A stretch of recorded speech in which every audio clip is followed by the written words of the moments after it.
Maya never meant to text a billionaire, but when her midnight message reaches Gideon Hart, their lives collide. He's grieving, she's expecting, and neither of them is ready for what comes next. Before we get into the story, comment below where in the world you are watching from today. The alarm blared at 5:30 a.m., and Talia Green groaned as she reached to silence it. Another day, another dollar, hopefully enough dollars to keep the lights on this month. December in Chicago meant higher heating bills, and with Christmas just 3 weeks away, her budget was stretched thinner than ever. "Mommy," a small voice called from the doorway. Maya stood there, her braids messy from sleep, clutching her worn teddy bear. "What are you doing up so early, baby?" Talia asked, sitting up in bed. "I couldn't sleep. I was thinking about my letter to Santa." Maya climbed onto the bed. "Do you think he'll bring me the sketch pad? The one with the special markers?" Talia's heart squeezed. The professional grade art set Maya wanted cost nearly $100. "Santa will do his best, sweetie. You know he has a lot of children to visit." "But I've been really good," Maya insisted, "and I help with Eli." "You have been amazing," Talia agreed, kissing her daughter's forehead. "Now try to get a little more sleep before school, okay?" After, Maya padded back to her room. Talia stared at the ceiling. Her hours at Colton and Reed had been cut back last month. Budget restructuring, they'd said. The rent was due in 10 days, and she still needed to buy groceries. Christmas presents seemed like a luxury she couldn't afford, yet she had to find a way. Since losing James to cancer 2 years ago, she'd worked tirelessly to maintain some sense of normalcy for her children.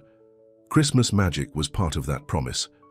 By 6:45, Talia had showered, dressed in her work clothes, and was in the kitchen making breakfast. Eli appeared, dragging his favorite blanket behind him. "Mom, is today when we mail our Santa letters?" he asked, climbing onto a kitchen chair. "That's right, superhero," she said, setting a plate of toast in front of him. "We'll drop them in the special mailbox on our way to school." "I hope he brings me my cape," Eli said, taking a bite of toast. "The red one with the lightning bolt." "Like in the movie," Talia nodded, adding that to her mental list. The authentic movie replica cape was nearly as expensive as Maya's art set. She poured herself a cup of coffee, hoping it would clear the exhaustion fog. "Maya, breakfast," she called. "We leave in 20 minutes. The morning rush was always chaotic, finding matching socks, packing lunches, checking homework folders. Somehow, Talia managed to get both kids dressed, fed, and into her aging Honda Civic by 7:30. After dropping the children at school, she headed to the gleaming downtown office building that housed Colton and Reed Investments. The contrast between her cramped apartment and the luxury of her workplace never failed to strike her. Marble floors, glass walls, and people in $1,000 suits made her feel like she was visiting another planet every day. "Morning, Talia," greeted Janice, the receptionist. "Mr. Colton's looking for you." Talia's stomach dropped. "Did he say why?" "Something about the quarterly reports being formatted wrong." Great. Just what she needed. Criticism from the Ice King. Himself? Grant Colton had a reputation for perfectionism that bordered on cruelty. A CEO, he rarely interacted with junior staff like her, but when he did, people usually ended up in tears. She hurried to her cubicle, stowed her purse, and switched on her computer. Before she could even take off her coat, a shadow fell across her desk. "Ms. Green." His voice was deep and steady, like everything else about him. Talia turned to face Grant Colton. At 45, he was still strikingly handsome, salt and pepper hair, piercing blue eyes, and a jawline sharp enough to cut glass. His charcoal suit probably cost more than her monthly rent. "Mr. Colton, good morning," she said, straightening her spine. "Janice mentioned you needed to speak with me about the quarterly reports." He nodded curtly. "The formatting on page 16 doesn't match our standard template.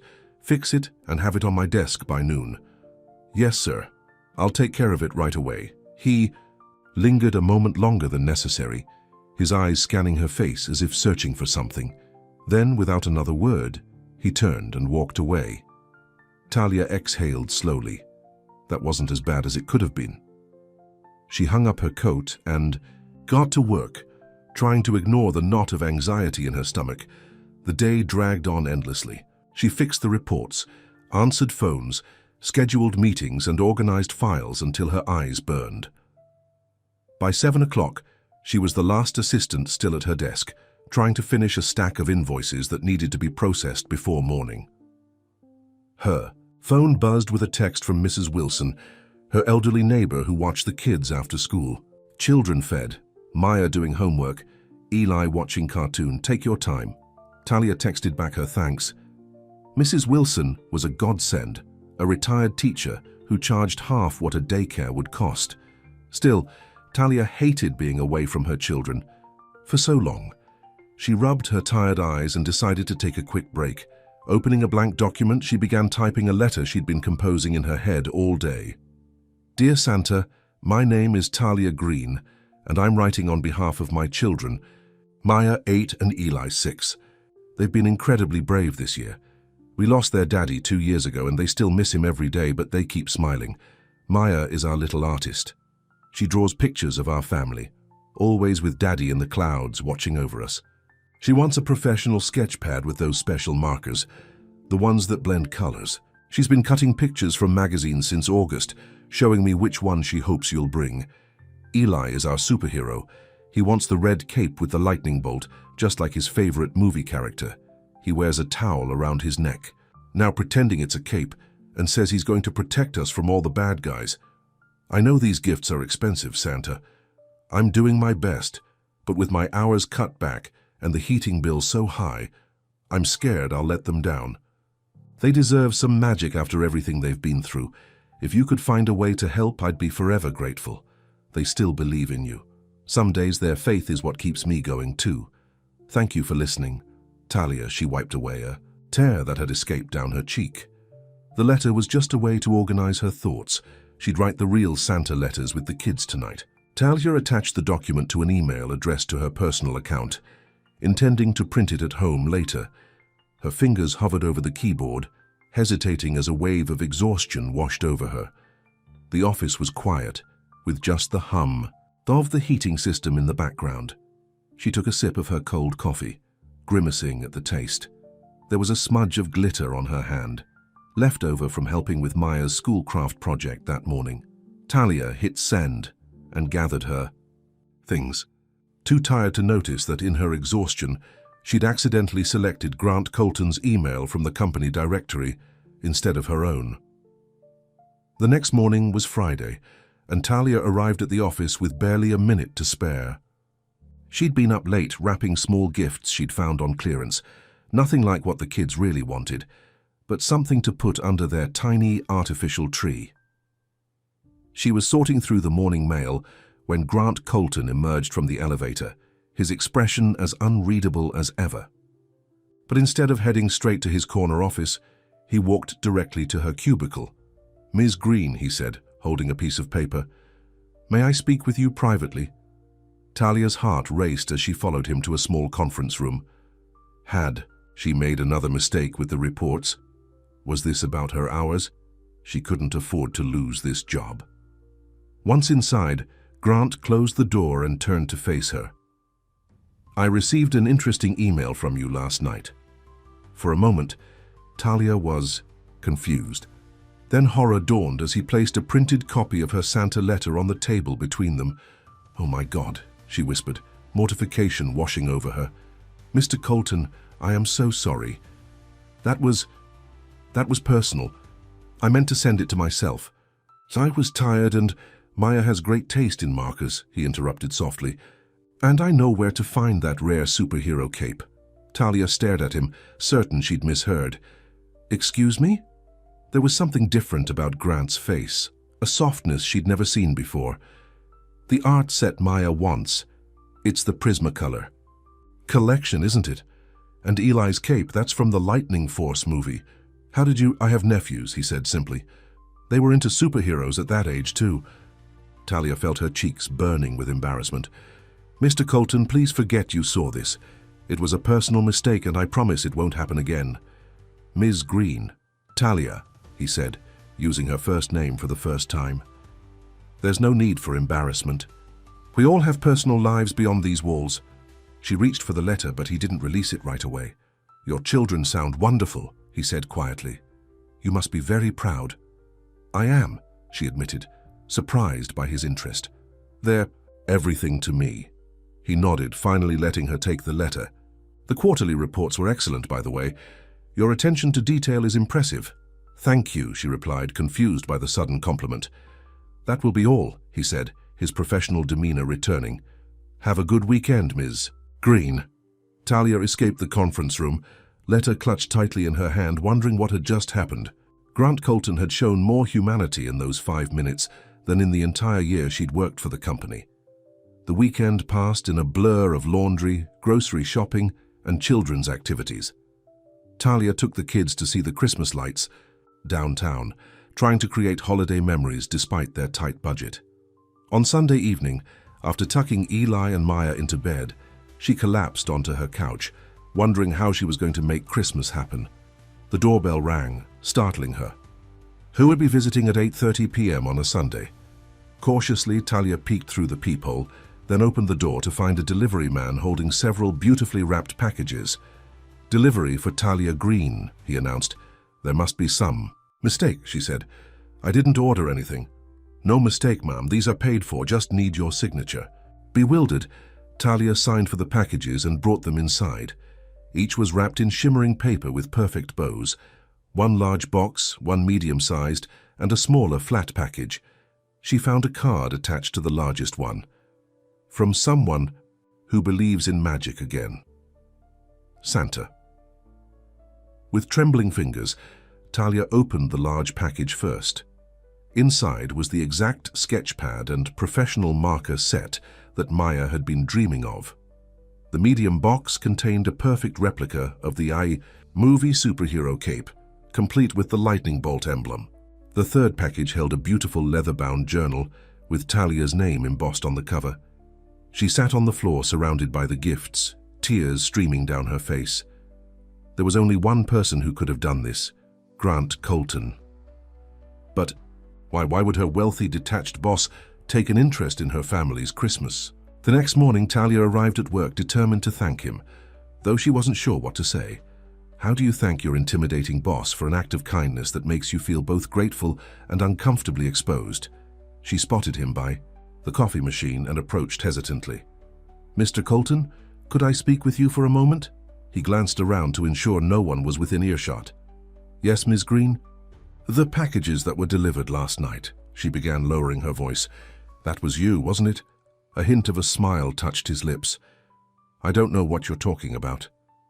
Mr. Colton, please, I need to thank you properly. What you did, it means more than you know, but I can't accept such expensive gifts. His expression softened slightly. Consider it a holiday bonus. It's too much, Talia insisted, and it feels personal. Is that a problem? He asked quietly. Before she could answer, his phone rang. He checked the screen and frowned. I need to take this. We'll continue this conversation later. Throughout the day, Talia found herself watching Grant Colton with new eyes. She'd always seen him as a cold, demanding boss, but now she wasn't sure what to think. The man who sent those carefully chosen gifts couldn't be completely heartless.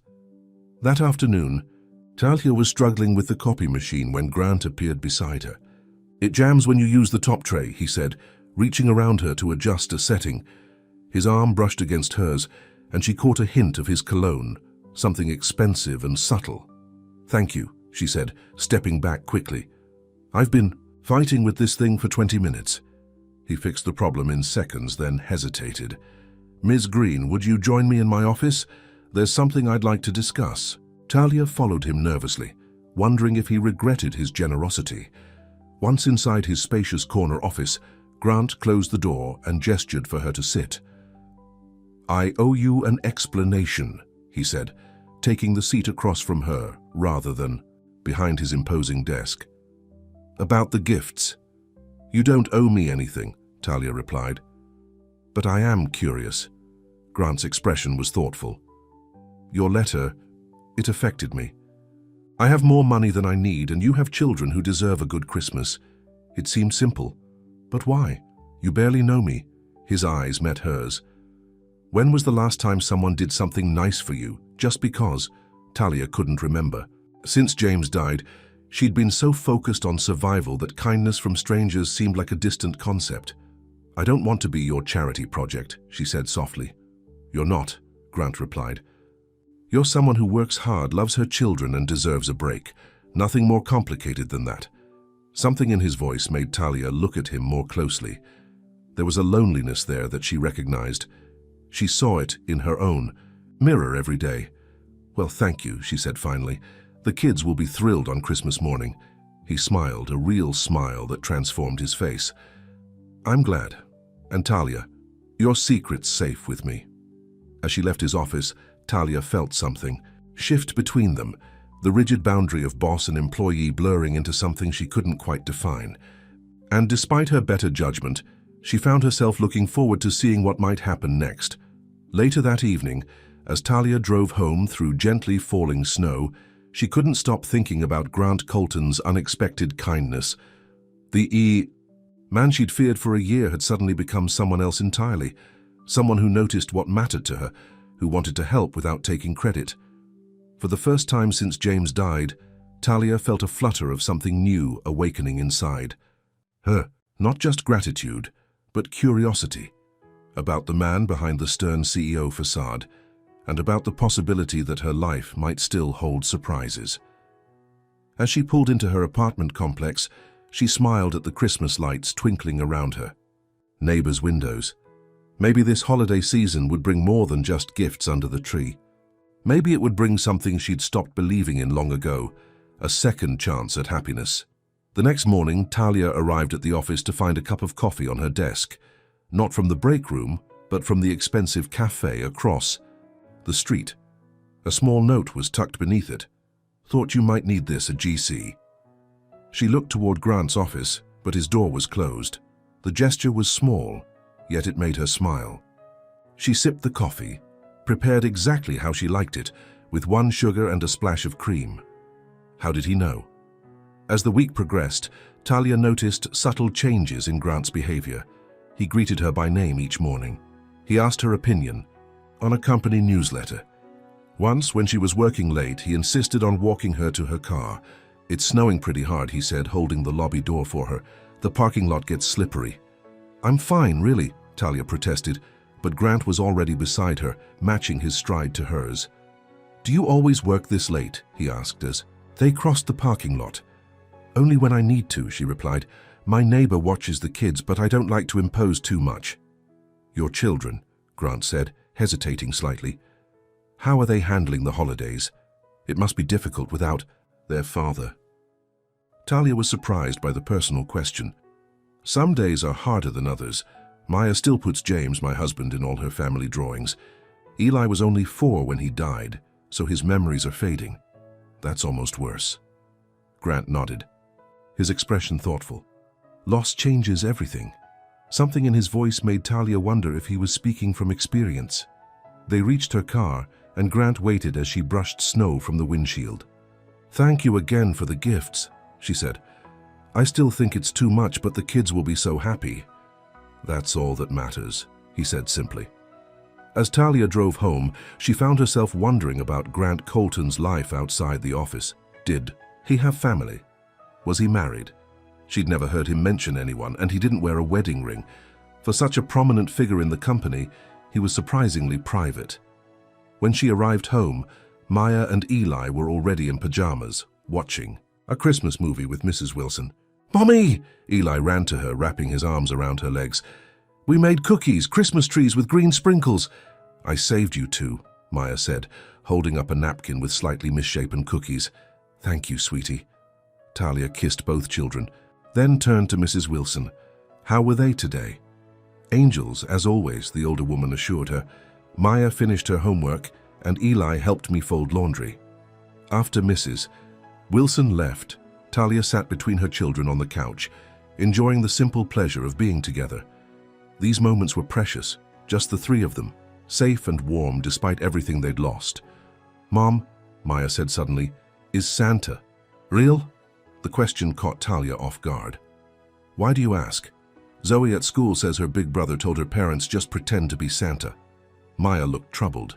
"But I told her that's not true because last year I asked Santa for a teddy bear with a purple bow. and that's exactly what I got." Talia chose her words carefully. "I think Santa works in different ways for different families. The important thing is believing in kindness and giving, don't you think?" Maya considered this. "So Santa is like kindness?" "Something like that," Talia smiled. "Why don't you two get ready for bed? I'll be there in a minute to tuck you in." Later, after reading bedtime stories and turning out lights, Talia sat at her small kitchen table with a cup of tea. Maya's question about Santa had struck a chord. What was Grant Colton's motivation for his generosity? Simple kindness or something more complicated?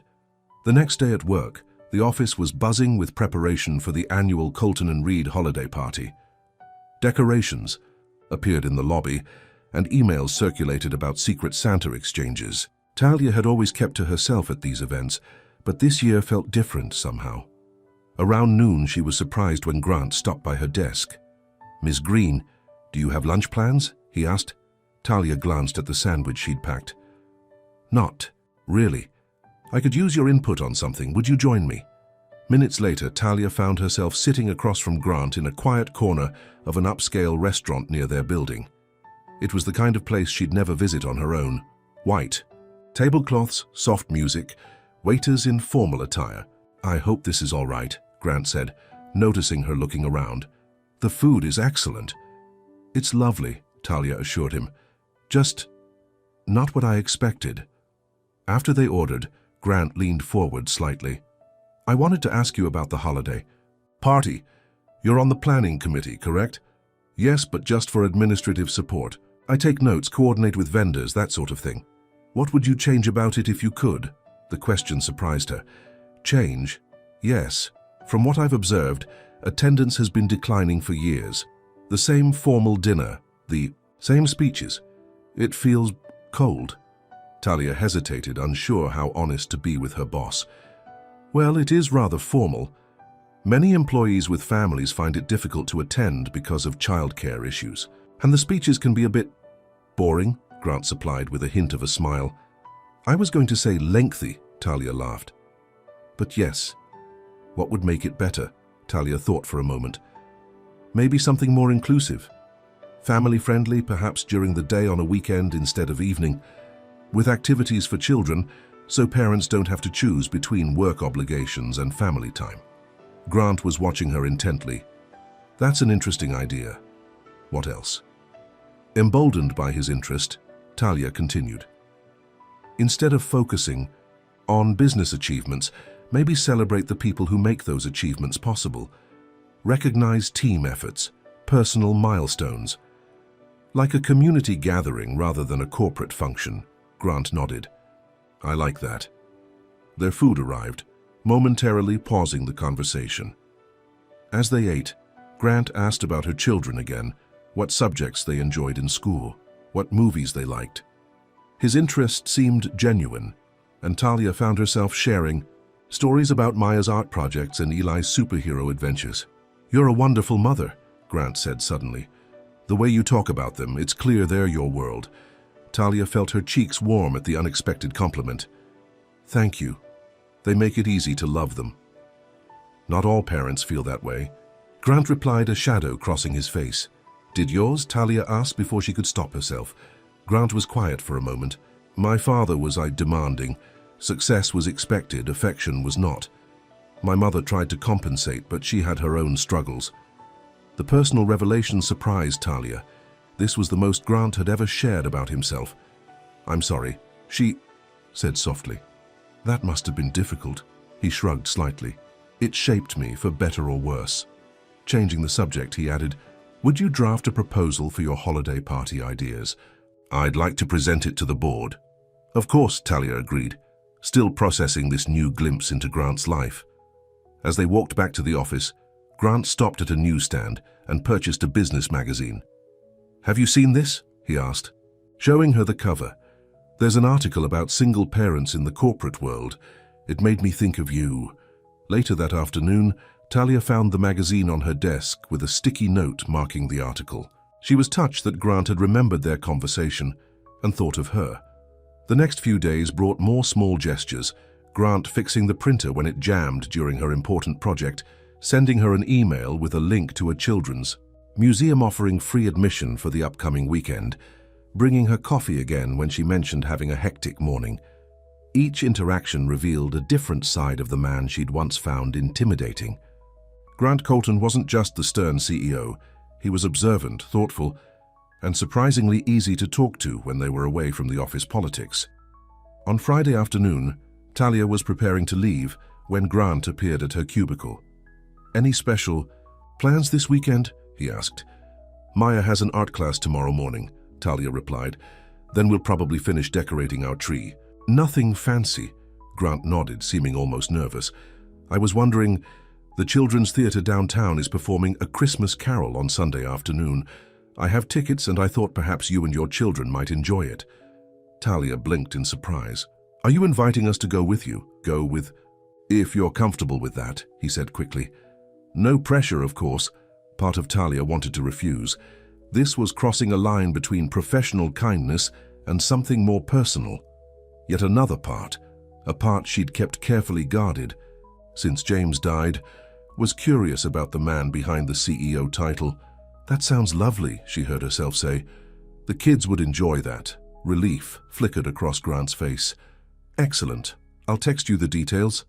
Only after he walked away did Talia realize they'd need to exchange personal phone numbers, another small boundary crossed.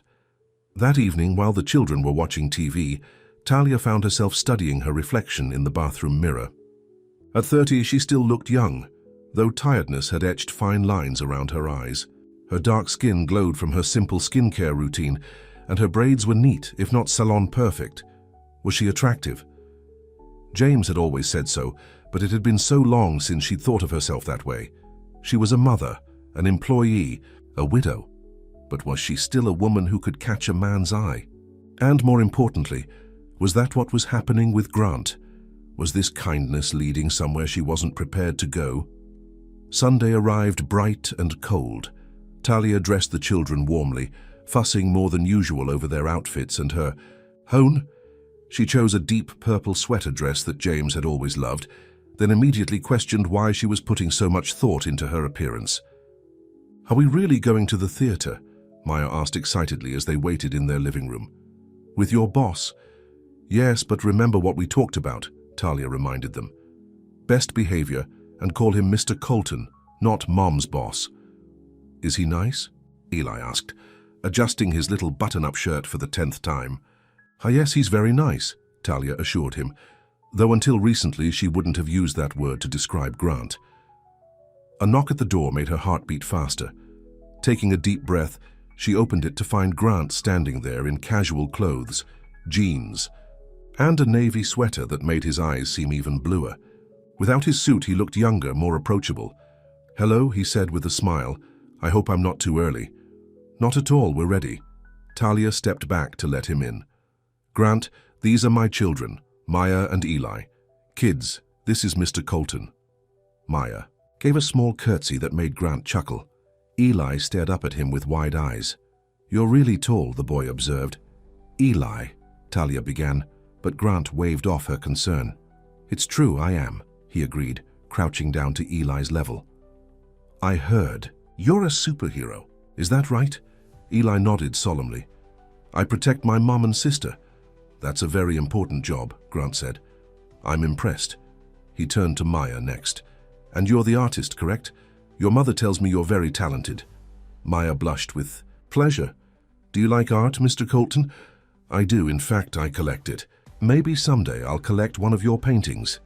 The drive to the theatre was surprisingly comfortable. Grant had brought his SUV instead of his usual sports car, mentioning something about car seats being easier to install. The children chatted excitedly about Christmas and school, and Grant listened with genuine interest, asking questions and laughing at their stories. Watching him interact with Maya and Eli, Talia felt something shift inside her. This wasn't just her boss being kind. This was a man connecting with her children, making an effort to know them. At the theatre, Grant insisted on buying hot chocolate and cookies before the show. They found their seats, excellent ones near the front, and settled in. During the performance, Talia was acutely aware of Grant beside her, of his occasional glances her way, of the moment when their hands accidentally touched while reaching for the armrest. Eli eventually climbed into Grant's lap for a better view, and to Talia's surprise, Grant seemed completely comfortable with this arrangement. He helped the boy spot different characters and whispered explanations about the story. When Tiny Tim appeared on stage, Talia felt tears well up unexpectedly. The theme of family and second chances hit close to home. She tried to discreetly wipe her eyes, but Grant noticed and silently offered her his handkerchief, a gesture so old-fashioned and sweet that it made her tear up even more. After the show, they walked to a nearby cafe for early dinner. The children were animated, discussing their favorite parts of the play. Grant listened attentively, adding his own observations and asking what they thought about different characters. "What did you think of Scrooge?" he asked Maya. The girl considered the question seriously. "I think he was sad, not mean. He forgot how to be happy until the ghosts reminded him." Grant's expression softened. "That's very insightful. Sometimes people do forget how to be happy." His eyes met Talia's across the table, and something unspoken passed between them. Had he forgotten too? Was that why he understood her letter so well? As they finished their meal, Eli yawned widely, prompting Talia to check the time. "We should probably head home. It's getting late, and they have school tomorrow." "Of course," Grant agreed, taking care of the bill despite Talia's protests. On the drive back to her apartment, both children fell asleep in the back seat, leaving Talia and Grant in comfortable silence. "Thank you for today," she said quietly. "They had a wonderful time." "So did I," Grant replied, his eyes on the road. "They're remarkable children. You've done an amazing job with them." "It hasn't been easy," Talia admitted. "After James died, there were days I didn't know how we'd make it. But we did, one day at a time." Grant glanced at her. "If you don't mind me asking, how did he die?" "Cancer," Talia said softly. "It was quick, 6 months from diagnosis to the end. He was only 32. "I'm sorry," Grant said. "No one should have to face that, especially not so young." They fell silent again until Grant asked, "Do you have family nearby for support?" Talia shook her head. "My parents are in Florida. They visit when they can, but it's not often. James's mother passed away before we met, and his father, well, he wasn't involved in our lives. So you've been handling everything alone?" "I've had to be," she said simply. When they arrived at her apartment, Grant insisted on walking them to the door. He carefully carried sleeping Eli, while Talia guided a drowsy Maya. "Would you like to come in for coffee?" Talia offered after the children were settled in their beds. Grant hesitated. "I'd like that, but it's getting late. Perhaps another time?" At the door, he paused. "Talia, I enjoyed today very much." "So did I," she admitted. "It's been a long time since we've done something special like this." "Maybe we could do it again," he suggested, "if you're comfortable with that." The question hung between them. Was this still just kindness, or was it becoming something more? "I'd like that," Talia said finally. Grant smiled, relief evident in his expression. "Good night, Talia." As she closed the door behind him, Talia leaned against it, her mind racing. What was happening between them? And more importantly, was she ready for whatever it might become? The next morning at work, Talia found herself watching the clock until Grant arrived. When he finally emerged from the elevator, he caught her eye and smiled, a private smile that made her stomach flutter. Around mid-morning, her phone buzzed with a text from an unknown number. "Just checking that Eli and Maya weren't too tired for school today. Grant." The casual message made her smile. She texted back, "They're fine. Eli told his entire class about meeting Mom's friend, Mr. Colton, who knows all about superheroes." His reply came quickly. "Glad to hear it. I've been promoted from Mom's boss to Mom's friend. Progress." The easy banter continued throughout the day. Grant stopped by her desk to ask about her holiday party proposal, their conversation shifting effortlessly between professional and personal topics. There was a new comfort between them, a shared connection that hadn't existed before. That evening, as Talia helped Maya with homework, her daughter asked unexpectedly, "Is Mr. Colton going to be your boyfriend?" Talia nearly dropped her pencil. What? No, sweetie, he's my boss. But he looks at you like Daddy used to, Maya said matter-of-factly. And you smile more when he's around. Children saw everything, Talia realized. Even things she wasn't ready to acknowledge herself. Mr. Colton is just being kind to us, she explained carefully. Adults can be friends without being boyfriends and girlfriends. Maya seemed skeptical, but returned to her homework. Later that night, Talia received another text from Grant. I found an article about helping children process grief during the holidays. Would you like me to send it? Yes, please, she replied, touched by his thoughtfulness. The article arrived in her email minutes later, along with a personal note. I hope this helps. If there's anything else you need, please don't hesitate to ask. Talia read the article carefully, finding several useful suggestions. She sent Grant a thank you message, adding, "Your kindness means more than you know." His response was simple but meaningful. You deserve kindness, Talia. All three of you do. As she prepared for bed, Talia found herself thinking about James. What would he think of Grant Colton? Would he approve of this new friendship, or whatever it was becoming? For the first time, she allowed herself to imagine a future where her heart might heal enough to let someone else in. The thought was both terrifying and exhilarating. James would always be her first love, the father of her children. But maybe, just maybe, there was room in her life for something new. The next day, Talia arrived at work to find an envelope on her desk. Inside was a printout of her children's school tuition account, showing a zero balance through the end of the school year, with a note that read, "Paid in full." Her first reaction was confusion, followed quickly by understanding. Grant had paid her children's school fees, thousands of dollars, without even mentioning it. The gesture was generous, but it also made her uncomfortable. This wasn't a small gift or a theater ticket. This was a substantial amount of money that changed her financial situation dramatically. With the tuition covered, she could afford decent Christmas presents, catch up on bills, maybe even start a small savings account. But accepting such a large gift from her boss, a man she was developing feelings for, felt wrong somehow.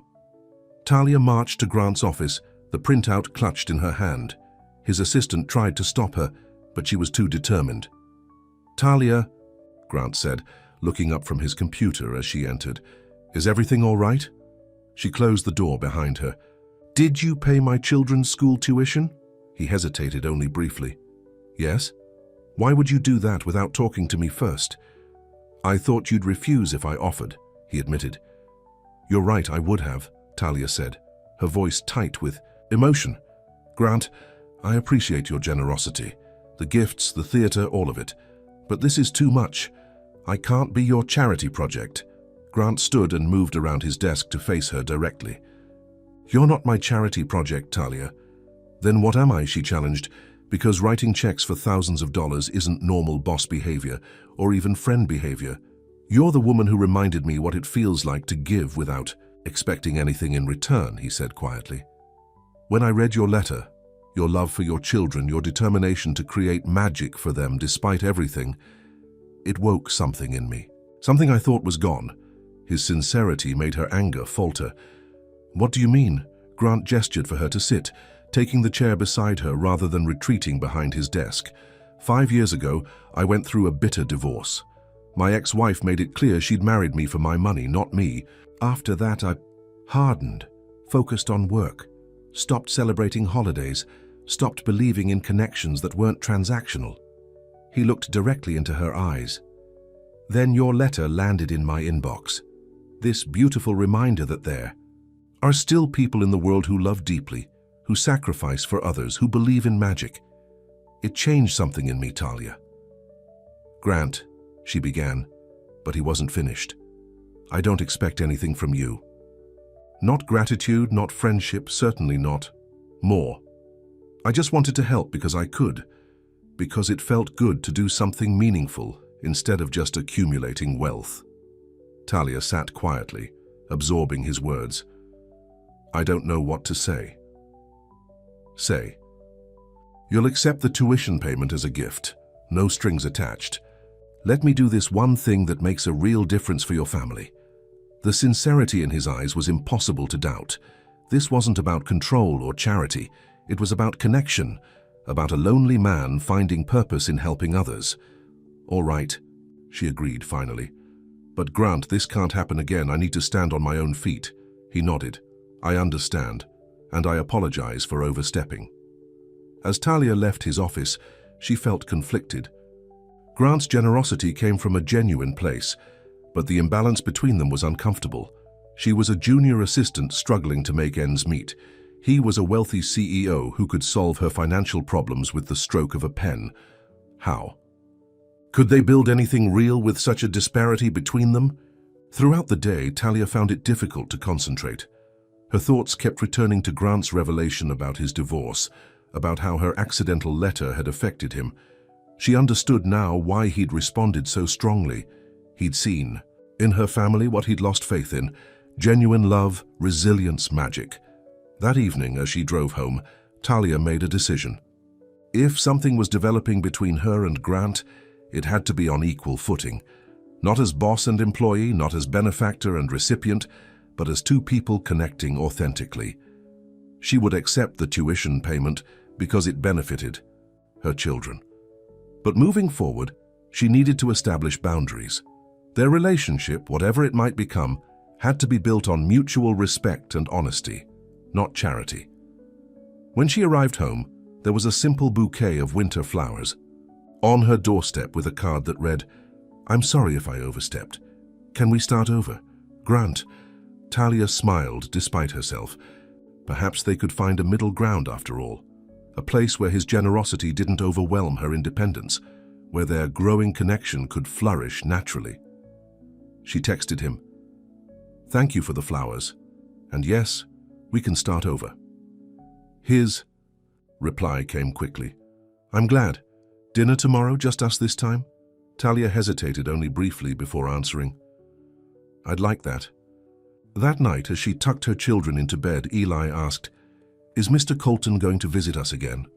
"Would you like that?" Talia asked carefully. Both children nodded enthusiastically. "He knows all about superheroes," Eli said. "And he said my drawings are really good," Maya added. Talia smiled. "Well, we might see him again soon." As she turned out the lights, Talia realized that whatever was happening between her and Grant wasn't just about the two of them. It involved her children too, their feelings, their future, their hearts. She needed to proceed carefully, protecting not only her own heart, but theirs as well. Yet for the first time in 2 years, she found herself genuinely excited about the possibility of letting someone new into their lives. Grant Colton had begun as her intimidating boss, become an unexpected Santa, and was now transforming into something else entirely. A man who made her heart beat faster, who connected with her children, who saw her struggles and responded with kindness rather than pity. Whatever happened next, Talia knew their lives had already changed. The letter meant for Santa had found its way to someone who perhaps needed its magic even more than she did. The next evening, Talia stood in front of her closet, feeling like a teenager before her first date. Mrs. Wilson had agreed to watch the children, and now Talia faced the daunting task of choosing an outfit. After trying on nearly everything she owned, she settled on a simple black dress that James had always loved, paired with the pearl earrings he'd given her for their last anniversary. As she applied a touch of makeup, she couldn't help wondering if she was betraying James's memory by having dinner with another man. It had been 2 years since his death. Was that long enough? Would it ever feel long enough? "You look pretty, Mummy," Maya said from the doorway.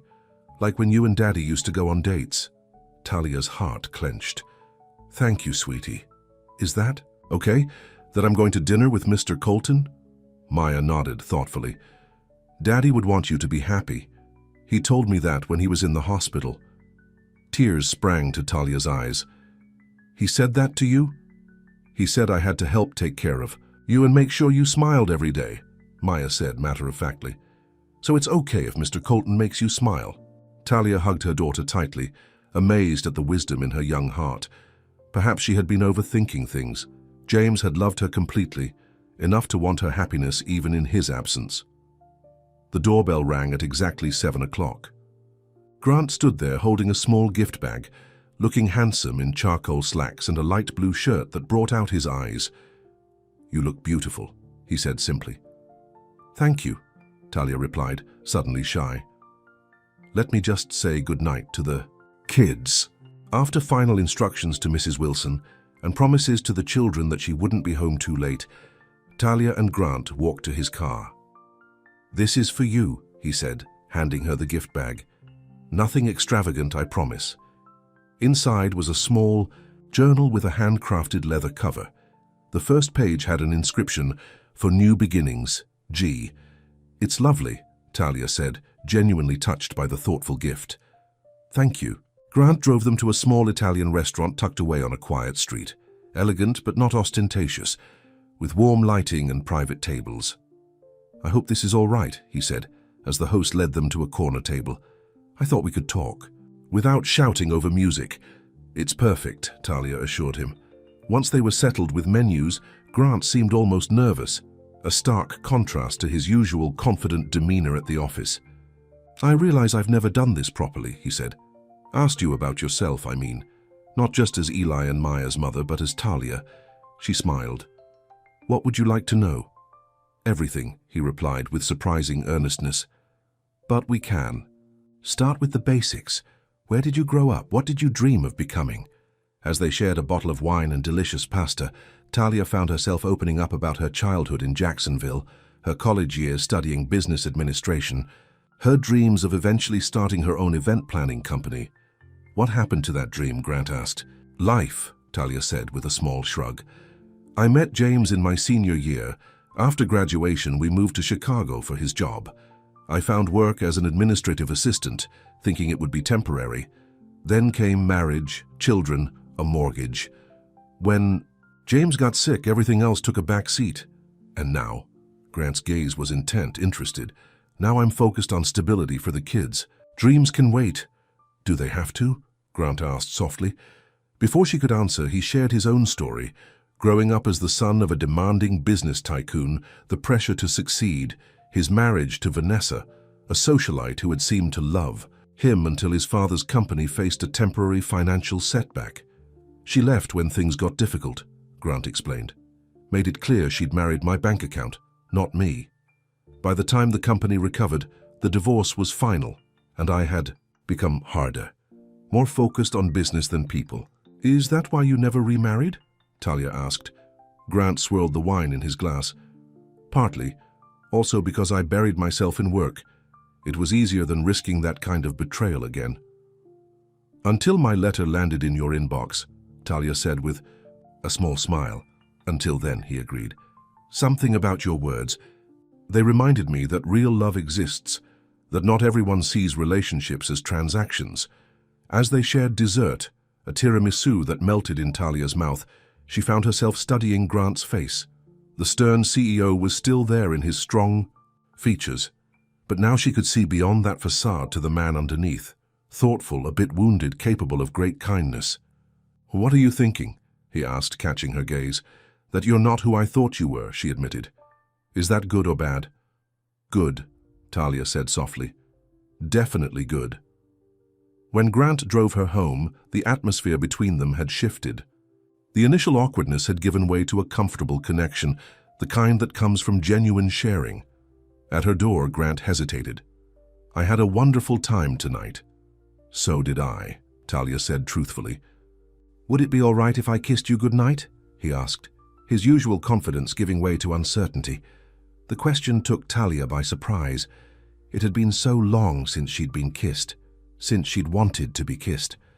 But looking up at Grant, in the soft porch light, she found herself nodding. He leaned down slowly, giving her every chance to change her mind. His lips met hers gently, a whisper of contact that sent an unexpected warmth through her body. The kiss was brief, but perfect, respectful, yet filled with promise. "Good night, Talia," he said softly. "Good night, Grant." Inside, Talia found Mrs. Wilson dozing on the couch.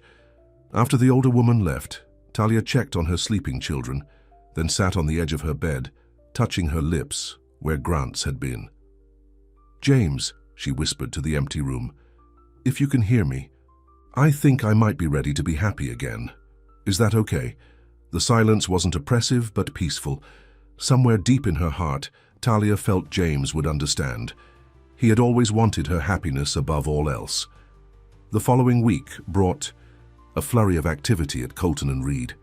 The holiday party had been completely reimagined, following many of Talia's suggestions. Instead of a formal evening affair, it would be a Saturday afternoon winter wonderland, with activities for employees' families, a casual buffet, and a gift exchange for the children.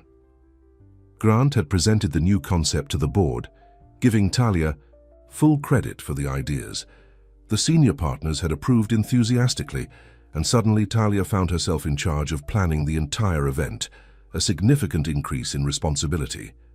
"This is a chance to showcase your skills," Grant told her privately. "If event planning is your dream, consider this a stepping stone."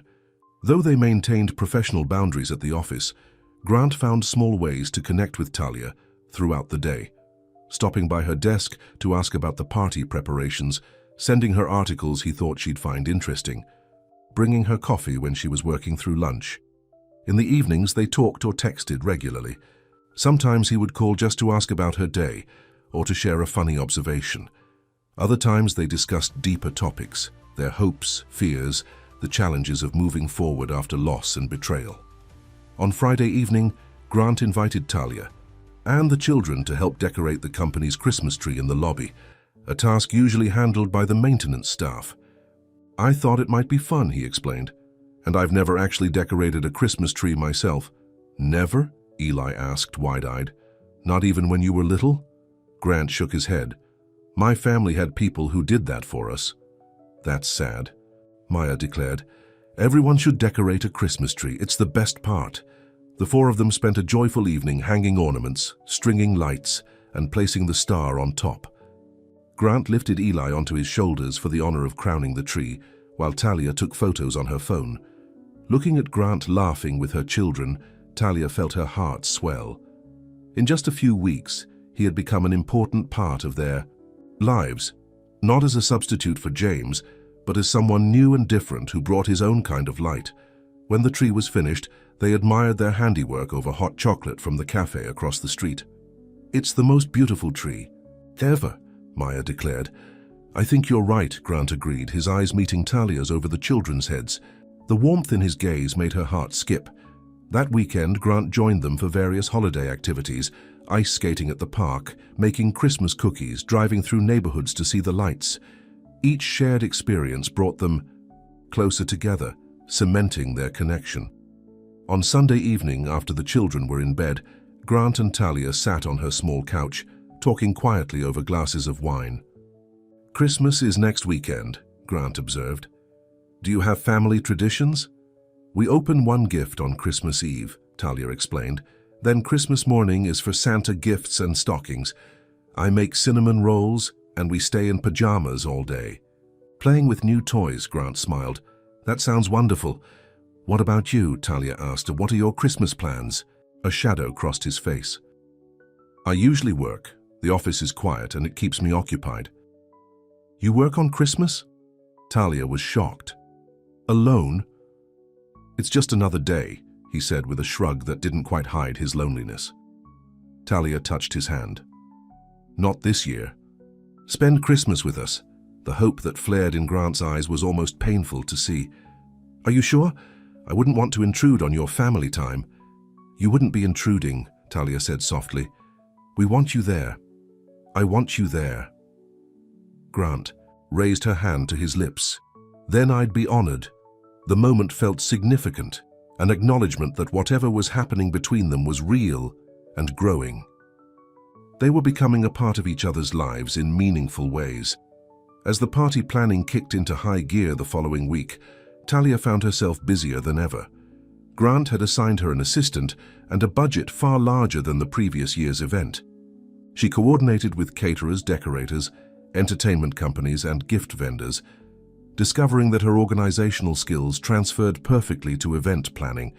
"You're a natural at this," Grant told her after she successfully negotiated a better price with the rental company. "Have you considered what we discussed about pursuing event planning professionally?" "I've thought about it," Talia admitted. But starting a business requires capital that I don't have. There are ways around that, Grant said. Small business loans, partnerships, gradual growth while maintaining your day job. Talia smiled at his enthusiasm. You sound like you've given this some thought. I might have, he acknowledged. I believe in your abilities, Talia, and I want to see you fulfill your potential. His faith in her was both flattering and empowering. For so long, Talia had put her own dreams on hold, focusing solely on survival and her children's needs. Grant's encouragement made her wonder if perhaps it was time to reach for more. The day of the holiday party arrived with a light snowfall that added perfect ambience to the winter wonderland theme. The company's main conference center had been transformed with twinkling lights, artificial snow, and activity stations for children. A professional Santa waited in a beautifully decorated alcove, ready to hear Christmas wishes. Talia arrived, early to oversee the final preparations, feeling a mix of nervousness and excitement. This was her event, her vision brought to life, and she wanted everything to be perfect. Grant found her checking the buffet setup, looking handsome in a green sweater rather than his usual suit. Everything looks amazing, he said. You've outdone yourself. I'm nervous, Talia admitted. What if people don't enjoy it? They will, Grant assured her. But even if something goes wrong, remember that you've created something special here. Be proud of that. His confidence bolstered her spirits. When employees began arriving with their families, Talia's nervousness gave way to satisfaction as she watched their delighted reactions. Children raced toward the activity stations, while parents admired the decorations and helped themselves to holiday treats. Eli and Maya arrived with Mrs. Wilson, immediately running to show Talia the crafts they'd made at one of the stations. Grant joined them, helping Eli construct a gingerbread house while Maya created paper snowflakes. Throughout the afternoon, Talia received countless compliments on the event. Several senior partners made a point of praising her work, and she overheard one board member telling Grant that this was the best company event in years. Pride swelled in Talia's chest. She had done this, taken an opportunity, and excelled. Perhaps Grant was right. Perhaps it was time to reconsider her dreams. As the party wound down, Grant gathered everyone for an announcement. Talia stood to the side, watching, as he thanked the staff for another successful year. And special thanks to Talia Green, he added, whose creativity and hard work made today's celebration possible. Talia, would you join me? Surprised, Talia made her way to Grant's side. He placed a hand lightly on her back, a small gesture of support that didn't go unnoticed by the observant crowd. In recognition of Talia's outstanding work, not just on this event but throughout the year, I'm pleased to announce her promotion to event coordinator for Colton and Reed, effective January 1st. The room erupted in applause. Talia stared at Grant, in shock. What? But there isn't an event coordinator position. There is now, he said quietly. The board approved it yesterday. It comes with a substantial raise and the flexibility to pursue independent clients outside company hours if you wish. Talia was speechless. This was everything she'd wanted, a step toward her dream, financial security for her family, and work she was passionate about. Thank you, she managed finally. I'm honored and excited for this opportunity. As employees approached to congratulate her, Talia caught whispers and curious glances between Grant and herself. Of course, people would talk, the CEO creating a position for a junior assistant, their obvious connection at the party. But in that moment, Talia didn't care. She had earned this chance and she intended to make the most of it.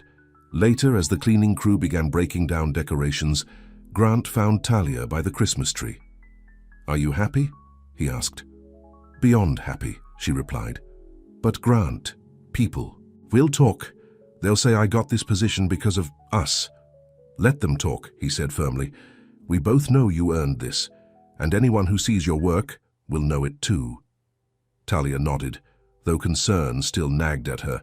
She wanted to succeed on her own merits, not because of her relationship with the CEO. There's something else, Grant said, his expression growing serious. The board is sending me to London after Christmas, a potential acquisition that needs personal attention. I'll be gone for 2 weeks. Oh, Talia tried to hide her disappointment. That's a big opportunity. It is, he agreed, but I'll be back before you know it. And we still have Christmas together. She smiled, pushing away the irrational fear that things would change while he was gone. I'm holding you to that. That evening, after putting the children to bed, Talia sat at her kitchen table with a cup of tea, thinking about the whirlwind her life had become. In just a few weeks, everything had changed. She had a promotion, a path toward her dream career, and a relationship with a man she was falling for more each day. It seemed almost too good to be true, which made her nervous. In her experience, happiness this complete usually came with a price. The next morning, Talia arrived at work to find Patricia Holloway, the head of human resources, waiting by her desk. "Ms. Green, could I see you in my office?" The woman's tone was professional but cool. In Patricia's office, Talia was surprised to find Harold Reeves, the company's legal counsel, also waiting. "Please sit down," Patricia said, gesturing to a chair. "We need to discuss your new position and your relationship with Mr. Colton." Talia's stomach dropped. "My relationship?" "It's come to our attention that you and Mr. Colton have been seeing each other socially," Harold stated. "Given your new promotion, this raises concerns about conflict of interest and potential favoritism." "I earned that promotion," Talia said, firmly. "My personal life has nothing to do with my work performance." "Perhaps," Patricia replied, "but perception matters in a company this size. Other employees might feel that your relationship with the CEO gives you unfair advantages." "What exactly are you saying?" Talia asked, her heart racing. Harold cleared his throat. "Company policy discourages romantic relationships between supervisors and subordinates, especially when there's a significant power differential. As legal counsel, I'm obligated to point out the potential liability issues." "So what are my options?" Talia asked, trying to keep her voice steady. "You can accept the promotion and end your personal relationship with Mr. Colton," Patricia explained. "Or you can continue the relationship and decline the position. Either way, we'll need documentation of your decision for our records." Talia felt as though the floor had dropped out from under her. Everything she'd been worried about was coming true. Her relationship with Grant was jeopardizing her professional standing. "Does Grant know about this meeting?" she asked. "Mr. Colton is aware of company policy," Harold replied carefully. "But no, we haven't discussed this specific situation with him yet." "I see." Talia stood up. "I'd like some time to consider my options." "Of course," Patricia nodded. "Please let us know your decision by the end of the week." Talia walked back to her desk in a daze. Just when everything was falling into place, she was being forced to choose between her career opportunity and her relationship with Grant. It wasn't fair, but she understood the company's position. Relationships between bosses and employees were complicated at best, potentially exploitative at worst. When Grant stopped by her desk later that morning, Talia couldn't bring herself to mention the meeting. He was excited about their Christmas plans and the progress on the London acquisition. Burdening him with HR issues seemed selfish, especially when she hadn't decided what to do yet. That evening, as she helped Maya with homework, Talia found herself distracted by her dilemma. If she accepted the promotion and ended things with Grant, she'd be securing her professional future, but losing a relationship that had brought unexpected joy to her life. If she chose Grant and declined the position, she might regret sacrificing her career opportunity for a relationship that was still new and uncertain. "Mom, you're not listening," Maya complained. "I asked if this answer is right." "I'm sorry, sweetie," Talia said, focusing on the math problem. "Yes, that's correct. Good job." After the children were asleep, Talia called her friend Rachel, who had been her confidant since college. "They're making you choose?" Rachel asked after hearing the situation. "That's harsh." "It's company policy," Talia sighed. "And I get it." "I do, but the timing is awful." "What does Grant say about all this?" "I haven't told him yet," Talia admitted. "He's been so happy about the promotion and Christmas and everything. I don't want to ruin that." "Talia," Rachel's voice was gentle but firm. "You need to talk to him. This affects both of you." "I know," Talia agreed. "But what if he feels obligated?" "To fight this for me?" I don't want special treatment, I want to earn my success. From what you've told me, you have earned it, Rachel pointed out. Grant created this position because he recognized your talent, not just because he likes you. Maybe, Talia said, unconvinced, but now I'll never know for sure. The next day at work, Talia struggled to concentrate. Grant was in meetings all morning, which gave her time to think. By lunch, she had made her decision. She would accept the promotion and put her relationship with Grant on hold, at least officially. It was the sensible choice, the one that prioritized her long-term financial security for her children. Her heart ached at the thought, but she reasoned that if what they had was real, it could withstand a temporary separation. Perhaps after she'd established herself in the new role, they could revisit their personal relationship. When Grant texted asking if she'd join him for lunch, Talia suggested they meet in the small conference room for privacy.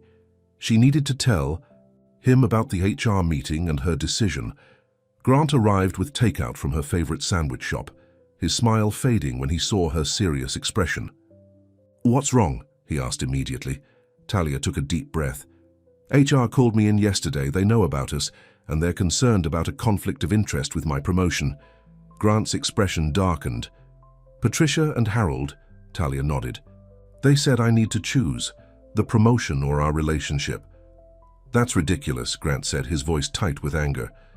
"Your work earned you that promotion. Our personal relationship is separate." "Is it, though?" Talia asked quietly. "Be honest, Grant.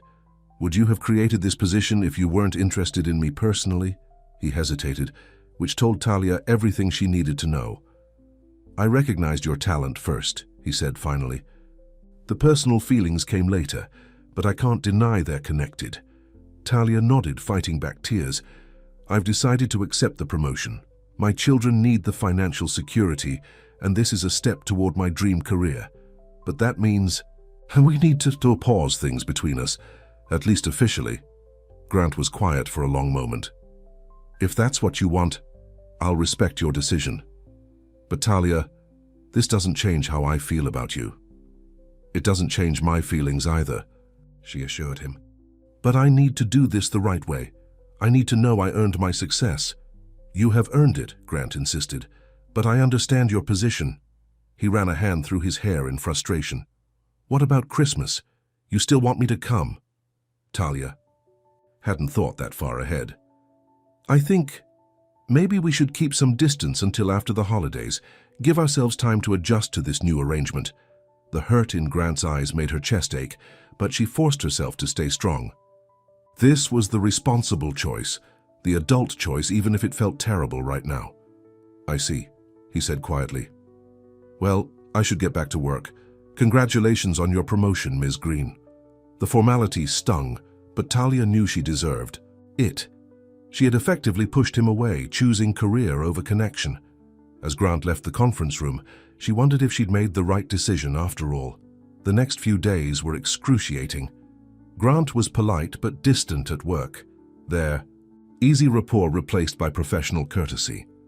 Talia officially accepted the promotion and signed HR's documentation stating that she and Grant had no personal relationship outside of work. At home, she tried to maintain a cheerful demeanor for the children, focusing on Christmas preparations. But her heart wasn't in it. She missed Grant's texts, his calls, the way he listened when she talked about her day. She missed the man who had unexpectedly become important to her. As Christmas Eve approached, Talia found herself checking her phone constantly, hoping for a message that never came. She had made her choice, and Grant was respecting her wishes by keeping his distance. So why did it feel so wrong? Maya noticed her mother's subdued mood. "Is Mr. Colton still coming for Christmas?" she asked on the morning of Christmas Eve. "No, sweetie," Talia said gently. "He had to go on a business trip early." "But he promised." Eli protested. "He said he would help me build my new toys." "Sometimes adults have to change their plans," Talia explained, guilt gnawing at her. She hadn't told the children the real reason for Grant's absence, that she had pushed him away. That evening, as they prepared to open their traditional Christmas Eve gift, someone knocked on the door. Talia opened it to find a delivery person with several beautifully wrapped packages. Special delivery for the Green family, the young man announced. Inside, Talia found gifts for each of them, with tags reading, "From Santa." She recognized Grant's handwriting immediately. Despite their agreement to keep distance, he had still remembered her children, still wanted to bring them joy even if he couldn't be there himself. The realization hit Talia with stunning clarity. She had made a terrible mistake. In trying to protect her professional reputation, she had pushed away someone who genuinely cared for her family, someone who had brought light back into their lives after so much darkness. As the children excitedly opened their Christmas Eve gifts, new pajamas, as was their tradition, Talia made a decision. She wouldn't let fear or pride cost her this chance at happiness. Tomorrow, after the children opened their presents, she would call Grant. She would tell him she'd been wrong, that some things were worth fighting for, even if it complicated her work situation. What she didn't know was that Grant had already made plans of his own. While Talia was putting her children to bed with promises that Santa would come during the night, he was sitting in his empty penthouse, staring at a small velvet box and wondering if he had lost his chance at the family he'd begun to dream of. Christmas. Morning dawned bright and cold. Talia woke to excited children jumping on her bed, eager to see what Santa had brought. She followed them to the living room, where the presents she'd carefully wrapped sat under their small tree, along with the mysterious packages from Grant, Maya, and Eli tore into their gifts with typical childhood enthusiasm. The superhero cape for Eli and the art set for Maya, the gifts mentioned in Talia's original letter, were clear favorites, along with the additional surprises Grant had sent. As the children played with their new toys, Talia cleaned up the discarded wrapping paper, her mind on Grant. She would call him after breakfast, she decided. She wouldn't waste another day on misplaced pride. Just as she was about to start making the promised cinnamon rolls, there was a knock at the door. Thinking it might be Mrs. Wilson coming to see the children's gifts, Talia opened it without checking. First, Grant stood there, snow-dusting his coat, a small wrapped box in his hand. "Merry Christmas," he said softly. "Grant," Talia breathed, stunned by his appearance. "I thought the London trip. I postponed it," he explained. "Some things are more important than business." Before she could respond, Eli spotted him from the living room. "Mr. Colton, you came." The boy ran to him, superhero cape fluttering.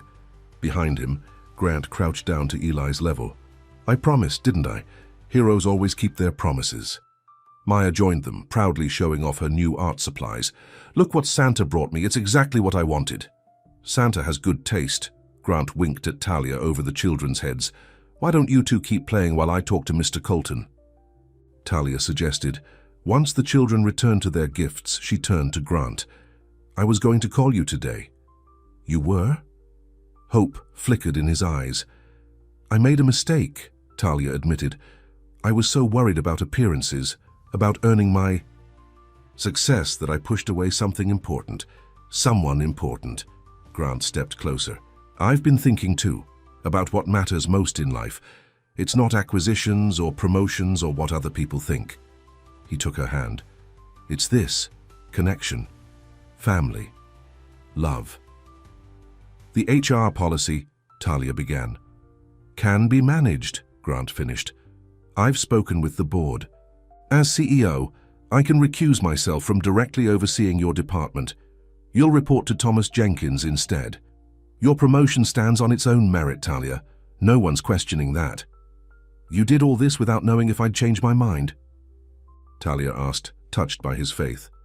"I had to try," he said simply. "You and your children have become too important to me to give up without a fight."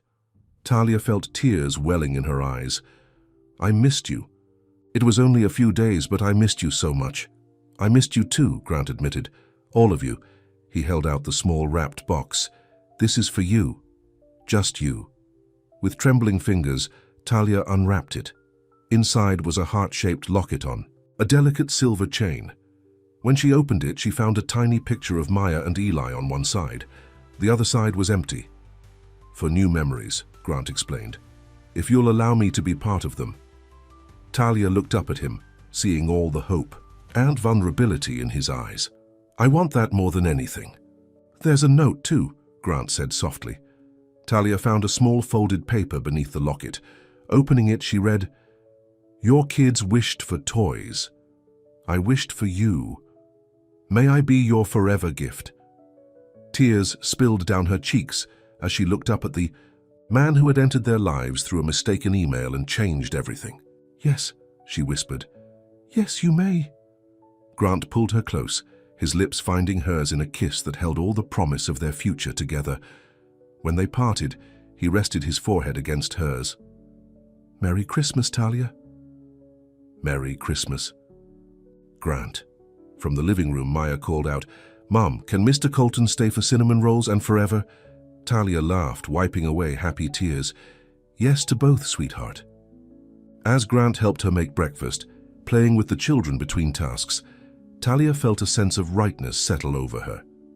The letter meant for Santa had found its way to exactly the right person after all. Not just someone who could fulfill her children's Christmas wishes, but someone who could heal her heart and make her believe in magic again. Sometimes mistakes turned out to be the best things that could happen. And sometimes, just sometimes, Santa knew exactly what you needed even before you did. The weeks following Christmas were filled with a happiness Talia hadn't experienced in years. Grant postponed his London trip until mid-January, giving them precious time together during the holiday break. He joined their New Year's Eve celebration, a simple affair with board games, homemade pizza, and the children struggling to stay awake until midnight. When the clock struck 12, Grant kissed Talia softly and whispered, "This is going to be our year. I can feel it." Talia believed him. For the first time since James's death, she was looking toward the future with genuine hope instead of just determination to survive. On January 2nd, Talia officially began her new role as event coordinator. As promised, she reported to Thomas Jenkins, the VP of Operations, rather than directly to Grant. The arrangement satisfied HR's concerns while allowing their relationship to continue. "How does it feel?" Grant asked when he stopped by her new office. A real office with a door and a window, not a cubicle. "Surreal," Talia admitted, running her hand over the polished desk. "Like I'm playing pretend, and someone will realize I don't belong here." "That's imposter syndrome," Grant said, leaning against the doorframe. "And it's completely normal, but trust me, you absolutely belong here." His confidence in her abilities boosted Talia's own. She threw herself into her new role, organizing corporate events with the same care and creativity she'd brought to the holiday party. Word spread quickly, and by the end of her first month, she'd received inquiries about planning 2 executive retirement parties and a product launch. At home, Grant became a regular presence. He joined them for dinner several times a week, helped with homework, and even attended Maya's school art show, where her drawing of our family now included a tall figure labeled Mr. Grant, alongside Talia, Maya, Eli, and a smiling figure. In the clouds labeled Daddy. "Is it okay?" Maya asked nervously when Grant saw the drawing. "That I put you in our family?" Grant knelt to her level, his eyes suspiciously bright. "It's more than okay, Maya. It's the greatest honor anyone has ever given me." Their relationship wasn't without challenges. Talia still struggled with accepting Grant's generosity, insisting on paying her own way whenever possible. Grant, accustomed to solving problems with money, had to learn that sometimes Talia needed his emotional support more than his financial assistance. "I don't want the children to expect everything to be handed to them," she explained one evening after declining his offer to pay for private art lessons for Maya. "They need to understand the value of working for things." "I respect that," Grant said, "but there's a difference between spoiling them and providing opportunities they might not otherwise have." They compromised.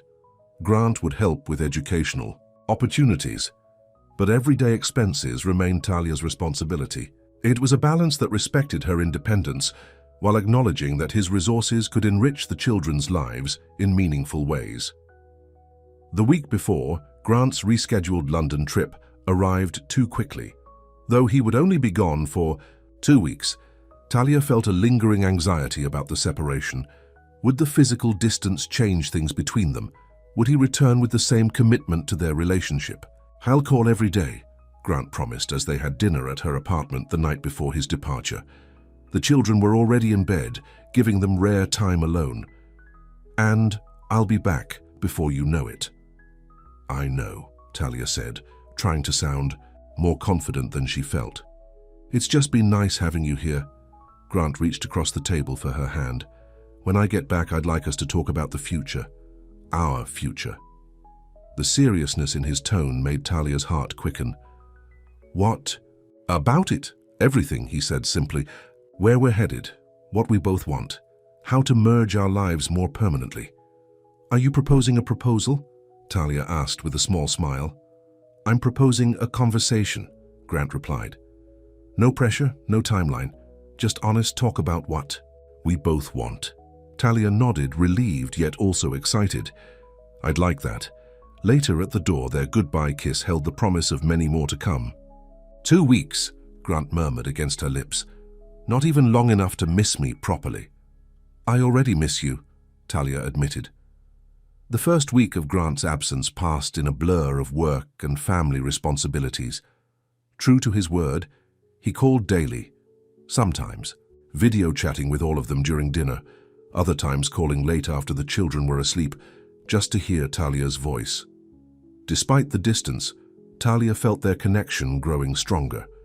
Their conversations during these calls went deeper, touching on hopes and fears they hadn't fully expressed in person. Grant spoke about his lonely childhood, his workaholic tendencies, his fear of ending up alone like his father. Talia shared her anxieties about raising children without their father, her grief that sometimes still ambushed her at unexpected moments, her struggle to balance self-sufficiency with allowing herself to be vulnerable again. "I never thought I'd feel this way again," she confessed during one late-night call. "After James died, I assumed that part of my life was over, that I'd just be mom forever, not a woman who could love and be loved. And now?"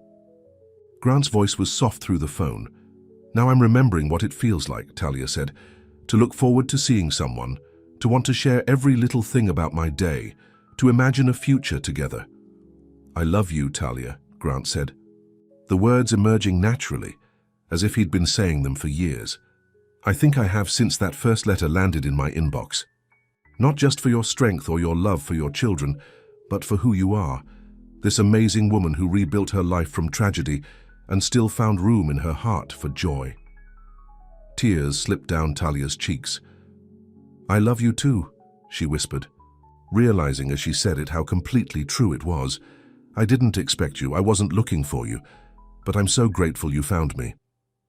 During the second week, a winter storm hit Chicago, coating the city in ice and bringing daily life to a near standstill. Schools closed, including Maya and Eli's, leaving Talia to juggle childcare and work simultaneously. She brought the children to her office, setting them up in a corner with books and quiet activities, while she conducted meetings and planned an upcoming conference. Thomas Jenkins, her new supervisor, was unexpectedly understanding. "My kids are grown now, but I remember those snow days," he told her. "Do what you need to do. Your work speaks for itself." On Thursday afternoon, Maya developed a fever. Talia left work early, driving carefully through the icy streets to get her daughter home and comfortable. By evening, Maya's temperature had risen to 102, her small body shivering despite being bundled in blankets. "Mommy, I don't feel good," she whimpered, unusually clingy. "I know, baby," Talia soothed, giving her the children's fever reducer and a cool cloth for her forehead. "Try to rest." When Grant called for their usual evening check-in, Talia explained the situation. "Have you called the doctor?" he asked, concern evident in his voice. "The nurse line said to monitor her tonight and bring her in tomorrow if the fever doesn't break," Talia explained. "It's probably just the flu, but you're worried," Grant finished. "I wish I was there." "Me too," Talia admitted, "but we'll be fine. We've handled worse." "Call me if anything changes," Grant insisted. "Anytime, day or night." Throughout the night, Talia checked on Maya regularly, administering medicine and cool compresses.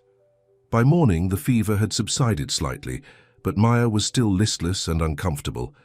Talia called her office to explain she wouldn't be in, then contacted Maya's pediatrician for an appointment. The earliest they could see her was late afternoon. "Looks like a nasty case of influenza," the doctor confirmed after examining Maya. "Nothing too concerning, but she'll need rest, fluids, and monitoring for the next few days." Relief washed over Talia. Just the flu, not something more serious. She could handle this. As they were leaving the doctor's office, her phone rang with Grant's familiar tone. "How is she?" he asked immediately. "Just the flu," Talia assured him. "She'll be miserable for a few days, but the doctor says she'll be fine." "Thank God," Grant breathed. "Listen, Talia, I've been thinking—" "Hold on," Talia interrupted as Maya tugged urgently on her sleeve. She barely managed to help her daughter to the clinic's bathroom before the child vomited violently. "Grant, I need to go," Talia said when she returned to the phone. "Maya's sick again. I'll call you later." The evening passed in a blur of caring for Maya, entertaining Eli, and trying to keep up with essential work emails on her laptop. By the time both children were finally asleep, Talia was exhausted. She collapsed onto the couch, intending to call Grant, but fell asleep before she could dial. A persistent knocking woke her sometime later. Disoriented, Talia checked the clock, 2:17 a.m. Who could be at her door at this hour? Cautiously, she approached the door and looked through the peephole. Grant stood outside, his coat dusted with snow, a travel bag at his feet. Talia flung open the door. "Grant, what are you doing here? You're supposed to be in London." "I came home early," he said simply, stepping inside. "How's Maya?" "She's better. The fever's down, but she's still weak." Talia stared at him in disbelief. "Did you cut your trip short because of us?" Grant set down his bag and took her hands. "When you told me Maya was sick, all I could think was that I needed to be here, not in some conference room across the ocean. So I wrapped up the negotiations early and got on the first flight back. But the acquisition is proceeding exactly as planned," Grant assured her. "I didn't sacrifice anything professionally, but even if I had, it would have been worth it." He tucked a strand of hair behind her ear. "This is where I belong. Talia, with you and the kids." Talia felt tears welling in her eyes. No one had put her family first like this, not since James. "You flew across the Atlantic because my daughter has the flu?" "I flew across the Atlantic because I love her," Grant said simply. "And I love her brother. And I am completely, totally in love with their mother." Talia threw her arms around him, breathing in the familiar scent of his cologne mixed with travel weariness. "I love you too. So much." Grant held her tightly. "While I was sitting on that plane, I had a lot of time to think about that conversation I wanted to have when I got back, about our future." Talia pulled back to look at his face. And I realized I don't want to wait any longer." Grant reached into his coat pocket and pulled out a small velvet box, the same one he'd been contemplating on Christmas Eve. "I've been carrying this around for weeks, waiting for the perfect moment." He opened the box to reveal a stunning ring, a round diamond surrounded by smaller sapphires that matched his eyes. "This isn't how I plan to do this," Grant said with a small laugh. "I'm jet-lagged, you're exhausted, and there's probably a sick child about to wake up any minute. But I don't care because this feels right. Being here with you, even in the hard moments, especially in the hard moments, this is what I want. For the rest of my life." He took Talia's hand. "Talia Green, I love you. I love your strength, your kindness, your determination. I love the way you fight for what matters. I love watching you with your children. I love the family you've created, and the fact that somehow, miraculously, you found room in it for me."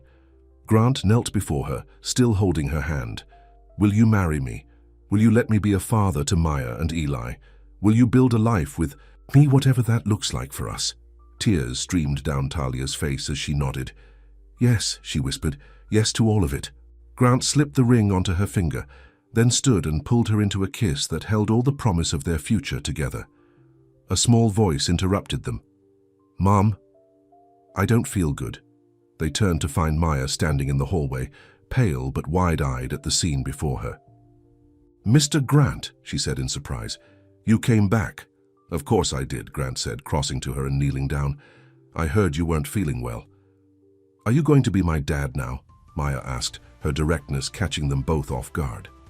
Grant glanced at Talia, who nodded encouragingly. "If that's okay with you," he said gently.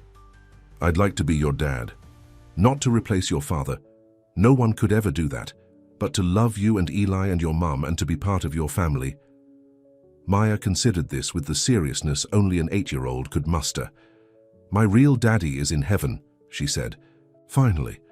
But I think he'd want us to have a dad here too, someone to help Mom and take care of us." "That's exactly what I want to do," Grant assured her.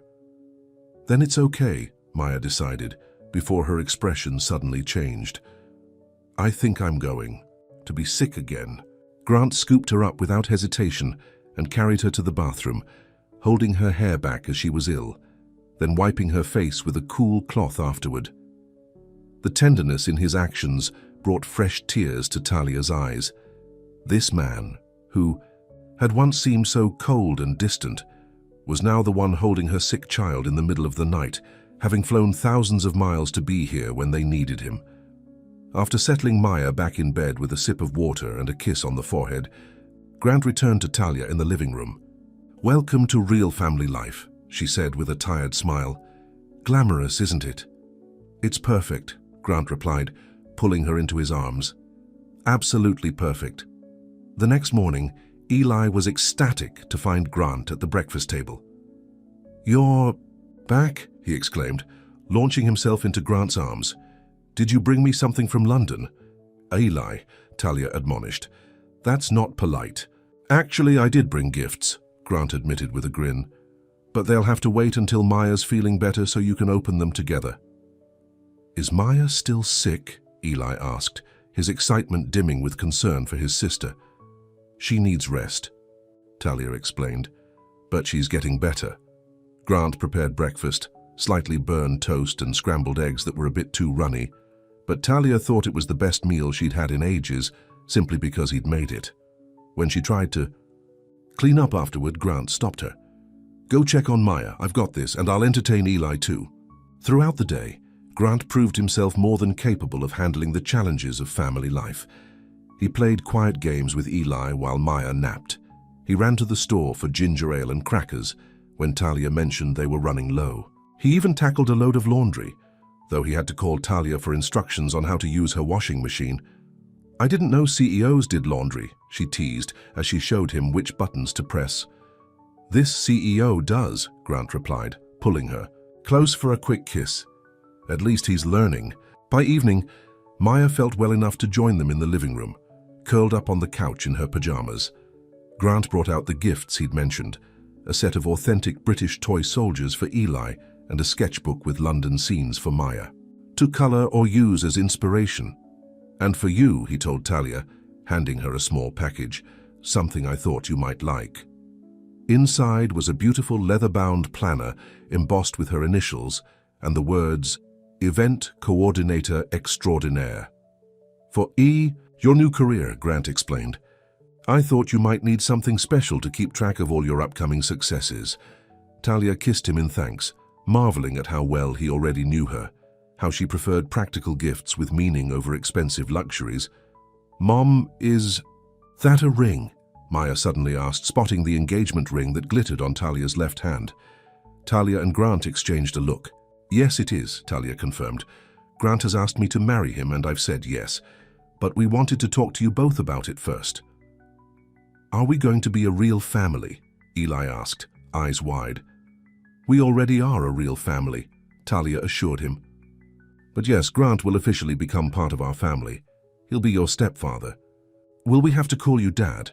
Maya asked Grant directly. "You can call me whatever feels right to you," Grant answered honestly. "Grant is fine, or if someday you want to call me something else, that's okay too. What matters is that I love you both, and I love your mum, and I want us to be together." "Will we move to your house?" Eli wondered. "Is it big? Do you have a swimming pool?" Grant laughed. "We haven't figured out all those details yet, but we'll decide together, as a family, what works best for everyone." The conversation continued, the children asking questions, Grant and Talia answering as honestly as they could. There would be adjustments, changes, a new normal to establish.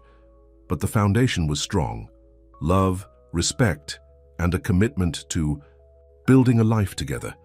That night, after the children were asleep, Talia and Grant sat on her small balcony despite the cold, sharing a blanket and looking at the stars. "Are you sure about all this?" Talia asked softly. The sick kids, the small apartment, the chaotic mornings. I've never been more sure of anything, Grant replied, his arm tightening around her. My life before you was organized, successful, and completely empty.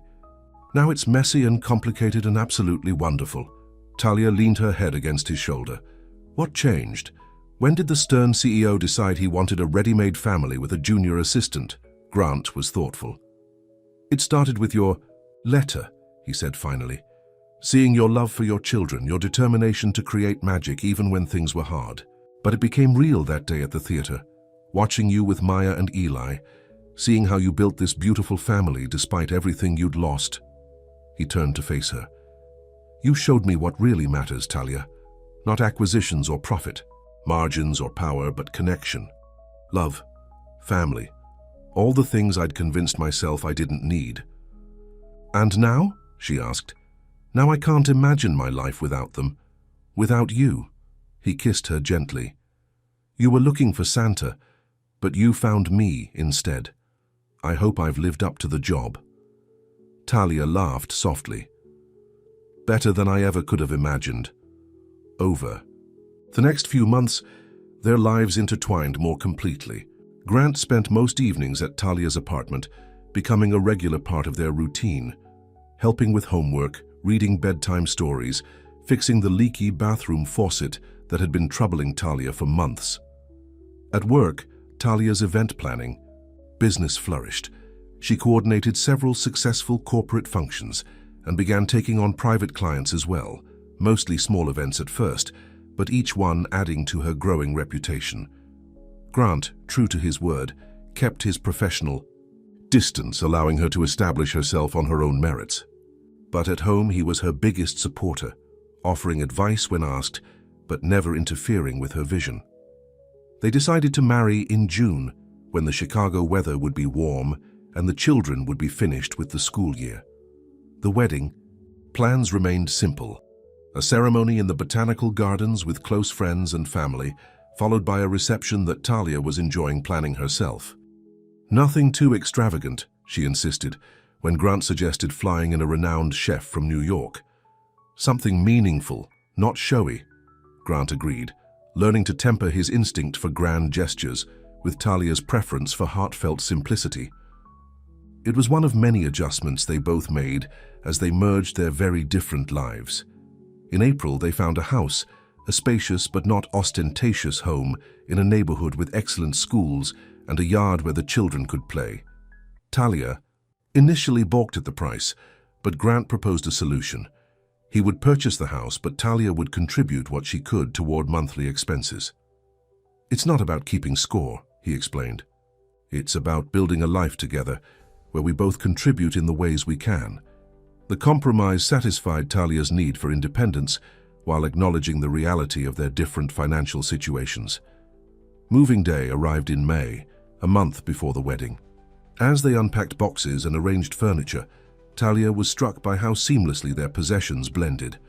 Grant's expensive art pieces alongside the children's framed artwork, his designer cookware next to Talia's well-loved family recipes. "I never thought I'd live in a place like this," Talia admitted as they stood in their new kitchen that evening, surrounded by half-unpacked boxes. "Having second thoughts?" Grant asked, a hint of worry in his voice. "Not about us," Talia assured him quickly. "Never about us. Just adjusting to how much has changed. A year ago, I was struggling to pay rent and keep the lights on. Now I'm standing in this beautiful house with a man I love, planning our wedding. Sometimes it doesn't feel real." "It's real," Grant said, pulling her close. "And you deserve every bit of happiness, Talia. Not because I gave it to you, but because you've worked for it, fought for it." That night, as they tucked the children into their new bedrooms, Maya's with a special art corner Grant had designed for her, Eli's with a superhero theme they'd created together, Talia felt a profound sense of gratitude. Life had taken her on an unexpected journey, from the depths of grief to this new beginning. And it had all started with a mistaken email, a letter to Santa that had found its way not to the North Pole, but to the heart of a man who needed its magic as much as she did. The weekend before the wedding, Talia found herself alone in the house for a few hours, a rare occurrence these days. Grant had taken the children shopping for a wedding surprise they refused to tell her about, insisting it was a secret. In the quiet, Talia wandered from room to room, appreciating how quickly this house had become a home. Maya's artwork adorned the refrigerator. Eli's toys were scattered in the family room. Grant's reading glasses sat on the side table next to the novel he was currently enjoying. In their bedroom, Talia opened her jewelry box and took out the heart-shaped locket Grant had given her at Christmas. One side still held the picture of Maya and Eli. The other side, originally empty, now contained a photo of Grant. The four of them would be represented once she added a picture from the wedding. A family. Complete in a way she hadn't imagined possible after James died. As she clasped the locket around her neck, Talia's phone rang. It was Rachel, calling to confirm last-minute wedding details. "Everything's ready," Talia assured her friend. "Flowers are ordered, cake is confirmed, dress is altered. Now we just wait for Saturday." "Are you nervous?" Rachel asked. "Not about marrying Grant," Talia replied honestly. "That feels right in every way. I'm a little nervous about the kids, about how they'll adjust long-term to all these changes. They seem pretty happy from what I've seen," Rachel observed. "Maya adores Grant, and Eli follows him around like a shadow." "They do love him," Talia agreed, "and he loves them. Sometimes I think he might have fallen for them before he fell for me." After they hung up, Talia found herself drawn to the small home office she and Grant shared. On the bookshelf sat a framed copy of her original Santa letter, the email that had started everything. Grant had surprised her with it on Valentine's Day, preserved as a reminder of their unusual beginning. Talia read it again, smiling at the desperation evident in her words, the fierce love for her children that shone through. So much had changed since she'd written those words, yet the core remained the same. Her dedication to Maya and Eli, her desire to create magic in their lives. The front door opened, followed by the sound of excited children and Grant's deep voice urging them to be careful with their packages. "Mom, we're home," Eli called, "and we got you something amazing." "But you can't see it until the wedding," Maya added quickly. Talia emerged from the office to find her soon-to-be family in the entryway, cheeks flushed from excitement, Grant's eyes twinkling with shared secrets. "Successful mission?" she asked, helping Eli with his jacket. "Mission accomplished," Grant confirmed, leaning down to kiss her hello, "though I'm sworn to secrecy about the details." That evening, as they prepared dinner together, Grant chopping vegetables while Talia seasoned the chicken, she was struck by the easy domesticity they'd developed. This man who once intimidated her with his power and position now stood in their kitchen wearing faded jeans and discussing Eli's upcoming soccer practice. "Penny for your thoughts?" Grant asked, noticing her thoughtful expression. "I was just thinking about how far we've come," Talia replied. "From boss and employee to this." Grant set down his knife and pulled her into his arms. "Best journey of my life," he murmured against her hair, "and it's only beginning." The wedding day dawned clear and perfect. Talia got ready at their new home, surrounded by her bridesmaids and the children, who were serving as junior attendants. "You look like a princess, Mommy," Maya gasped when Talia emerged in her simple but elegant gown, an ivory sheath with delicate lace overlay. "The prettiest mum ever," Eli agreed solemnly. At the botanical gardens, flowers bloomed in a riot of colors, creating a natural backdrop that needed little additional decoration. Grant waited at the end of the petal-strewn aisle, his face lighting up when he saw Talia. The ceremony was brief but meaningful. When it came time for vows, Grant surprised Talia by addressing not just her, but the children as well. "Maya and Eli," he said, kneeling to their level. "Today I'm not just marrying your mother. I'm making a promise to you too. I promise to love you, to support your dreams, to be there when you need me and even when you think you don't. I promise to honor the memory of your father and to try every day to be the kind of man who would make him proud to know his children are loved and protected." He placed a small box in each child's hand.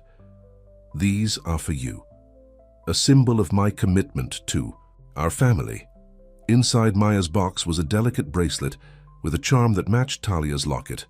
Eli's contained a boy's version, a compass on a leather cord with the same family symbol. There wasn't a dry eye among the guests as Grant stood to face Talia again. "And to you, my love, I promise partnership, respect, and a lifetime of trying. To be worthy of the gift you've given me, a second chance at love, at family, at everything that matters." Talia's voice trembled as she spoke her own vows, promising to build a life of love and meaning together, to face whatever challenges came their way, as partners and best friends. After they were pronounced husband and wife, the celebration moved to a tent set up in the garden. Tables were decorated with wildflowers, twinkling lights hung overhead, and a small band played gentle music.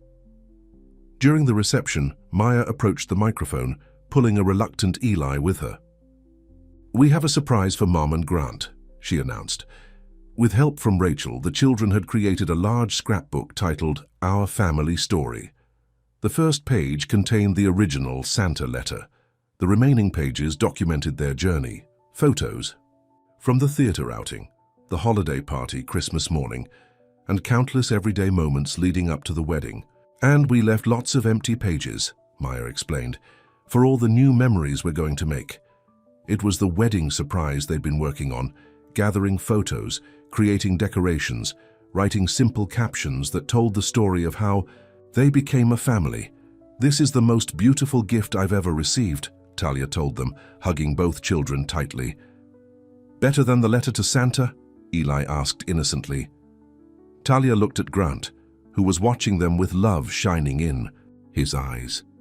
"Well, that letter brought us Grant, so it's a close second." As the evening progressed and they shared their first dance as husband and wife, Grant held Talia close. "Happy?" he asked softly. "Beyond happy," she assured him. "Everything I never knew to wish for." Later, Maya and Eli joined them on the dance floor, the four of them swaying together in a circle, connected by joined hands and shared hearts. Looking at her family, her complete, blended, perfectly imperfect family, Talia felt a sense of fullness that went beyond happiness. This was belonging. This was home. The letter meant for Santa had found its way to exactly where it needed to go, not to the North Pole, but to the desk of a man whose life had been as incomplete as hers, who had needed the reminder that magic existed in the world, in the form of love and family and second chances. And now, as they danced under twinkling lights with their children laughing between them, Talia knew that sometimes the most unexpected deliveries brought the greatest gifts of all. 6 months. Later, on Christmas Eve, the Colton Green family gathered in their living room to continue the tradition of opening one gift before bedtime. The house was decorated for the holidays, a large tree covered in a mix of handmade ornaments and elegant glass ones, stockings hung by the fireplace, Maya and Eli's artwork displayed prominently. "Before we open gifts," Grant said, "I have a special delivery." He handed Talia an envelope addressed simply, "To the woman who changed everything, from your former boss." Inside was a letter, handwritten on expensive stationery. "My dearest Talia, 1 year ago today, a mistaken email landed. In my inbox, a letter to Santa that found its way to me instead. That happy accident changed everything. It brought me you, Maya, and Eli. It reminded me what matters most in life. It gave me a family. This Christmas, I find myself grateful beyond words for the gift of your love, for the privilege of watching our children grow, for the joy of building a life with you. You once wrote to Santa asking for help to create magic for Maya and Eli. What you didn't know was that you were already the magic, your strength, your love, your ability to keep believing even when life was hard. You've taught me that real magic isn't found in presents or money or success. It's found in family dinners and bedtime stories and holding hands through both good times and bad. I love you more with each passing day. Thank you for the gift of your heart, your trust, and our beautiful family. Forever yours." Grant. Tears slipped down Talia's cheeks as she looked up at the man who had transformed from intimidating boss to beloved husband, from stranger to father, figure from lonely CEO to the heart of their family. "I love you," she whispered, reaching for his hand. "I love you too," Grant replied, his eyes reflecting the twinkling lights from their Christmas tree. "More than I ever thought possible, Maya." And Eli, impatient with the grown-up moment, began clamoring for their presents. Grant laughed and distributed the traditional Christmas Eve pajamas, plus a special gift for Talia, a charm for her bracelet that marked their first Christmas as a married couple. Later, after the children were nestled in bed dreaming of Santa's arrival, Talia and Grant sat together by the fire, enjoying a moment of peace. "Any regrets?" Grant asked, his arm around her shoulders. "About how your life has changed this year?" Talia thought about the question seriously. Her career was flourishing. She now had a thriving event planning business in addition to her corporate role. The children were happy and secure, thriving, with Grant's steady presence in their lives. And her own heart, once shattered by James's death, had healed in ways she hadn't thought possible. "Not a single one," she said truthfully.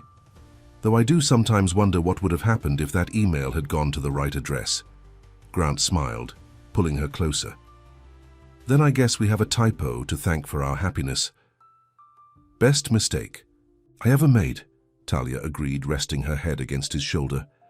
Outside, snow began to fall, coating their world in a blanket of white.